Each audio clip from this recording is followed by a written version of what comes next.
Assalamualaikum warahmatullahi wabarakatuh. Pada mata kuliah Ekonomi Manajerial pada malam hari ini, materi yang akan kita bahas adalah mengenai ruang lingkup dari ekonomi manajerial. Sebelumnya, kita harus tahu dulu apa itu ekonomi dan apa itu manajerial. Ibu yakin pada mata kuliah sebelumnya, kalian telah mempelajari pengertian ekonomi dan juga manajemen. Kita memulai dari ekonomi. Ekonomi berasal dari bahasa Yunani, yaitu oikos dan nomos, yang artinya adalah aturan rumah tangga atau manajemen rumah tangga. Secara keseluruhan, ekonomi adalah ilmu sosial yang mempelajari perilaku manusia dalam mengelola sumber daya yang terbatas dan menyalurkannya ke dalam berbagai individu atau kelompok yang ada dalam suatu masyarakat. Jadi di dalam ekonomi itu kita juga akan menemui dari fungsi konsumsi, distribusi, produksi ya. Berikutnya adalah manajerial. Manajerial ini berasal dari kata manajemen yang artinya mengatur. Kalau kita bicara manajemen, kita tidak terlepas dari fungsi manajemen yaitu planning, organizing, actuating, dan controlling. Jadi keempat ini adalah fungsi manajemen dalam menjalankan kegiatannya. Sedangkan kalau kita gabungkan di sini adalah ekonomi manajerial merupakan aplikasi teori ekonomi dan perangkat analisis ilmu keputusan untuk membahas bagaimana suatu organisasi dapat mencapai tujuan atau maksudnya dengan cara yang paling efisien. Jadi pada ekonomi manajerial ini adalah salah satu hal yang akan dilakukan untuk eh, memecahkan suatu masalah di dalam organisasi dengan menggunakan aplikasi teori ekonomi dan juga perangkat alat analisis dalam menentukan keputusan. Nah, alat analisis seperti apa? Nanti akan kita bahas pada slide berikutnya. Nah, di sini ada beberapa permasalahan keputusan manajemen yang timbul dalam organisasi. Nah, di dalam perusahaan itu biasanya permasalahan keputusan manajemen selalu terjadi. Nah, pada organisasi seperti profit organization, perusahaan nirlaba, atau badan pemerintahan pasti mengalami permasalahan yang sama. Berikutnya, ini adalah skema dari ekonomi manajerial. Pada skema ini bisa dilihat bahwa untuk memecahkan masalah keputusan manajemen dikombinasikan dua cara, yaitu teori dan aplikasinya. Yang pertama adalah teori ekonomi. Seperti kita ketahui, teori ekonomi itu ada dua, ada mikroekonomi dan makroekonomi. Untuk mikroekonomi, kalau kita bicara mikro berarti lininya kecil. Jadi ekonomi mikro itu dapat didefinisikan sebagai perilaku pengambilan keputusan individu, perusahaan, dan rumah tangga sehubungan dengan alokasi sumber daya mereka. Nah, pada ekonomi mikro itu sendiri, faktor-faktor apa yang berkontribusi pada keputusan seseorang dalam menentukan pemilihan produk, barang, dan jasanya, dan serta apa dampak dari pilihan tersebut.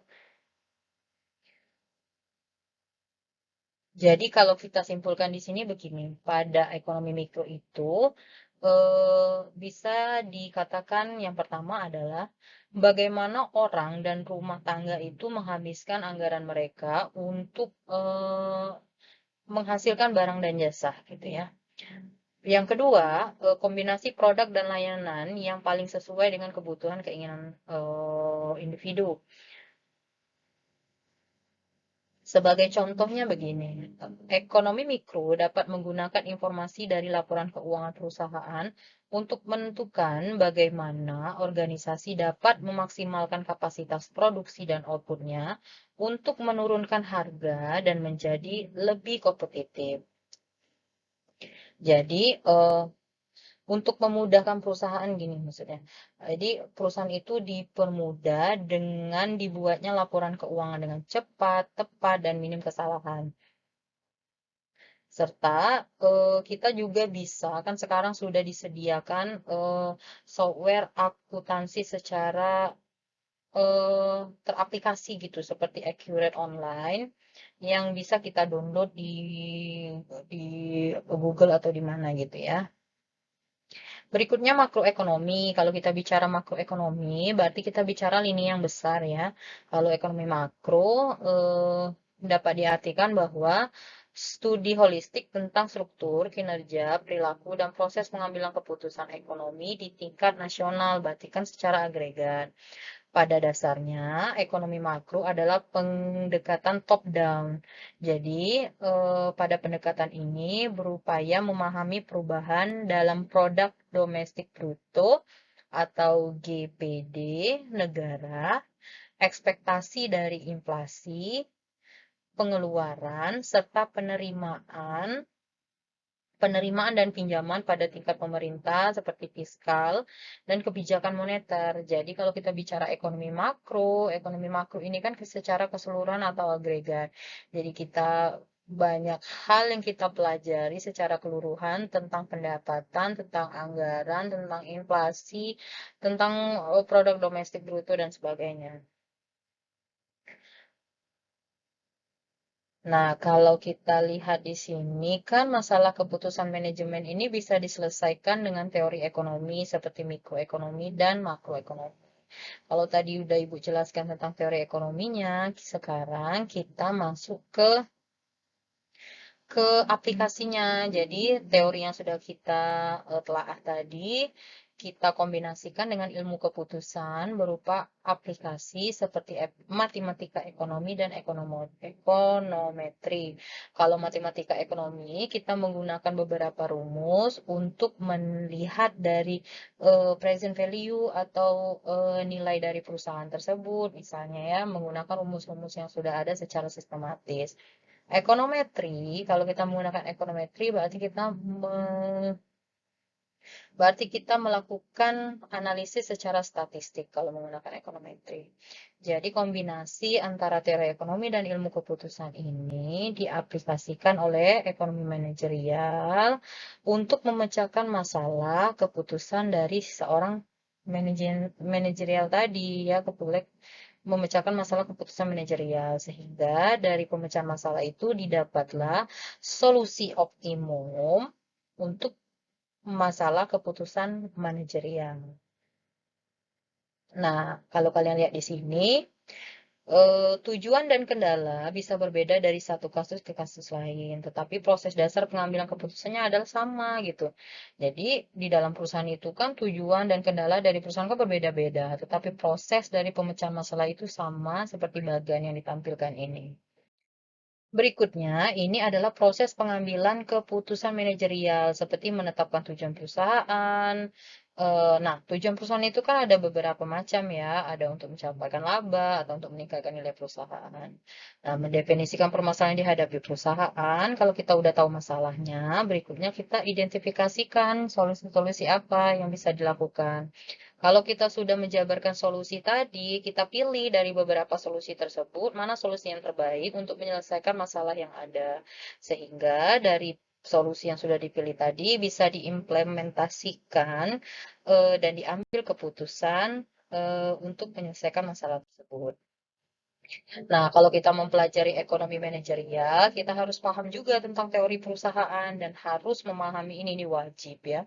Jadi kalau kita bicara perusahaan, perusahaan itu adalah suatu organisasi yang menggabungkan dan mengorganisasikan berbagai sumber daya dengan tujuan untuk memproduksi barang dan jasa untuk dijual, gitu ya. Fungsi dari perusahaan itu membeli sumber daya atau input berupa tenaga kerja, modal, dan bahan mentah untuk diubah menjadi barang dan jasa untuk dijual. Pemilik dari sumber daya ini pekerja dan pemilik modal tanah dan bahan mentah. Jadi kalau bisa disimpulkan pada teori perusahaan ini adalah mengkombinasikan dan menggabungkan faktor-faktor produksi untuk menghasilkan barang dan jasa sehingga bisa bisa meningkatkan kinerja dari perusahaan. Nah, di sini ada tujuan dan nilai perusahaan. Nah, kalau tadi Biasanya kan kita mendengar tujuan perusahaan itu hanya memaksimumkan laba atau mendapatkan laba. Tetapi hal ini bisa bergeser dengan tambahan dari tujuan perusahaan itu tadi, seperti meningkatkan dari nilai perusahaan. Nah, untuk menghitung dari nilai perusahaan, ada rumus untuk menghitungnya, digunakan konsep time value of money gitu. Nah, di sini rumusnya adalah V, PV.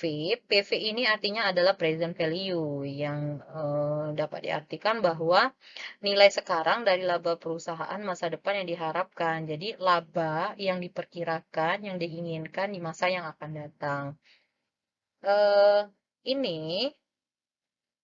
ini adalah keuntungan.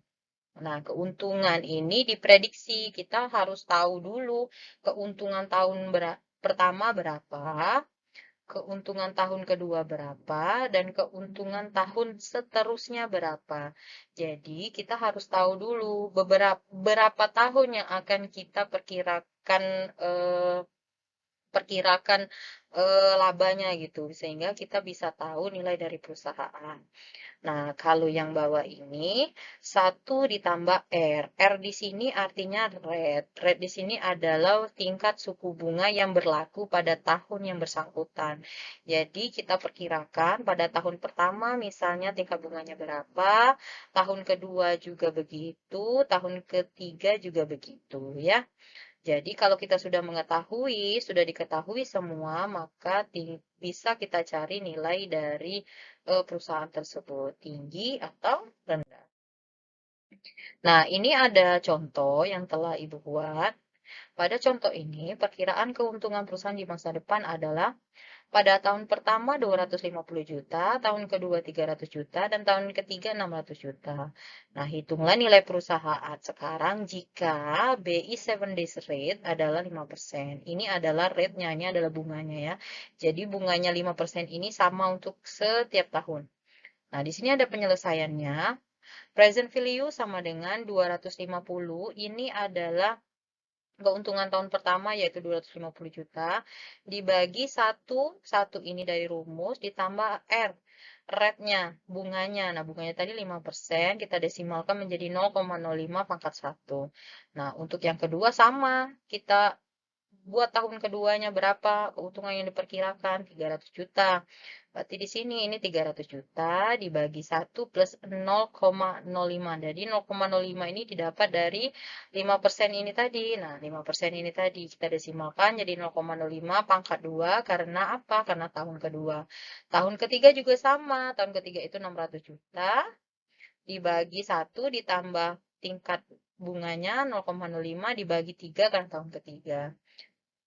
Kita turunkan lagi, present value sama dengan 250 dibagi 1,05 pangkat 1. 1,05 ini didapat dari 1 ditambah 0,05. Tahun berikutnya juga, tahun kedua, 300 ditambah 1,05 pangkat 2, ditambah 600 dibagi 1,05 pangkat 3. Maka kalau kita hitung, didapatlah present value 1037,3. Oke, ini adalah tugas. Tugas ini terdapat 2 soal, silakan dikerjakan. Ibu berikan waktu 1 minggu dari sekarang untuk mengerjakan dan dikumpulkan di classroom masing-masing. Nanti akan Ibu infokan di grup kelas. Berikutnya adalah kendala-kendala dalam operasi perusahaan. Jadi di dalam setiap perusahaan itu pasti memiliki kendala dalam menjalankan kegiatan perusahaan. Yang pertama, kendalanya adalah keterbatasan ketersediaan input-input penting seperti sumber daya, bahan mentah terbatas, dan lain-lain. Yang kedua, kendala hukum yang dihadapi, misalnya upah minimum, standar kesehatan dan keselamatan, standar emisi polusi, undang-undang pelarangan praktek bisnis yang tidak jujur. Nah, ini nih biasanya sering sekali terjadi pada perusahaan ya, dan yang dirugikan pasti tenaga kerjanya. 3, keterbatasan ruang pabrik atau gudang dan dana modal. Jadi, ruang pabrik yang terbatas bisa menghambat jumlah produksi atau jumlah barang dan jasa yang akan dihasilkan pada suatu perusahaan, serta modal yang terbatas juga mempengaruhi. Nah, dari kendala-kendala tersebut ini, maka disinilah fungsi dari ekonomi manajerial untuk eh, mengatasi kendala-kendala yang dihadapi tersebut dengan perusahaan memaksimumkan kekayaan atau nilai perusahaan ya.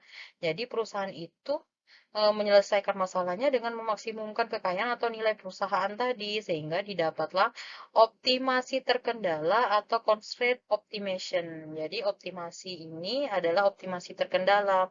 Bedakan optimasi sama peningkatan ya.